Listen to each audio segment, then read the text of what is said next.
This is Barry Kraft bringing you Smatterings from Shakespeare. And the smatterings of today have to deal with each of us who have lived our lives immersed in Shakespeare's works. Each of us has come up with a theory of who the man actually was. And no two match. Shakespeare's a Rorschach test. We look at him and read ourselves into him, and that's who he is. I'm not going to do that to you today, in spite of my t-shirt. What I'm going to do to you today is give you my favorite brief biography, fictional, of Shakespeare. And this was written by the great Argentinian writer Jorge Luis Borges in a story, a very short story entitled Everything and Nothing. There was no one inside him. Behind his face, which even in the bad paintings of the time resembles no other, and his words, which were many and of a fantastical and agitated bent, there was only a bit of coldness, a dream someone had failed to dream. At first he thought that all people were like him, but the astonishment and bewilderment of an acquaintance to whom he had begun to describe that hollowness, that emptiness, showed him his error, and also let him know forever after that an individual ought not to differ from the rest of his species. At one point he thought that books might hold a cure for his condition, and so he learned the small Latin and less Greek that a contemporary would later mention. Then he thought that what he was looking for might be found in the performance of an elemental ritual of humanity, and so he let himself be initiated by Anne Hathaway one long June evening. At 20-something, he went off to London. Instinctively, he had already trained himself to the habit of pretending that he was someone so that others would not discover his actual condition as no one. In London, he found the profession to which he had been predestined. He became an actor, that person who stands upon a stage and plays at being another person for a gathering of people who play at taking him for that other person. The work of an actor held out a remarkable happiness to him, perhaps the first that he had ever known. But when the last line had been delivered and the last dead man had taken his final bow, the hated flavor of unreality would return to him. He stopped being Ferex or Tamburlaine and went back to being no one again.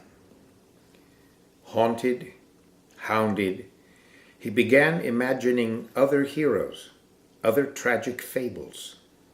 And so, while his flesh fulfilled its destiny as flesh in the taverns and brothels of London, the soul that lived inside would be Caesar, who ignores the soothsayer's advice, and Juliet, who hates the lark, and Macbeth, who converses on the moor with the witches. No one had ever been as many men as this man. This man who, like the Egyptian Proteus, could adopt all the appearances of being, exhaust all the guises of reality. From time to time, he would leave a confession hidden away in some corner of his work, certain that no one would spot it. Richard, Duke of Gloucester, says that in his person he plays the part of many. I can add colors to the chameleon, change shapes with Proteus for advantages. And Iago, who claims with curious words, I am not what I am. The fundamental identity of existing, dreaming, performing inspired him to write memorable lines. For 20 years he inhabited and persisted in that controlled hallucination, but one morning he was suddenly overwhelmed with the tedium and the terror of being so many kings who die by the sword, so many lovers, anguished lovers who come together, separate, and melodiously expire. That very day he arranged to sell his shares in the Globe Theatre. Within a week he had returned to his birthplace, where he reclaimed the trees and river of his childhood. He had to be someone. He became a retired businessman who had made his fortune and concerned himself with loans, lawsuits, and petty usury. It was in this role that he dictated the arid last will and testament that we know today, from which he deliberately excluded every trace of sentiment or literature. Friends from London would visit his retreat, and he would once again play the role of poet for them. Now, the story goes that shortly before or after he died, he found himself standing before God and said to him, "I, who have been so many men in vain, want to be one, to be myself."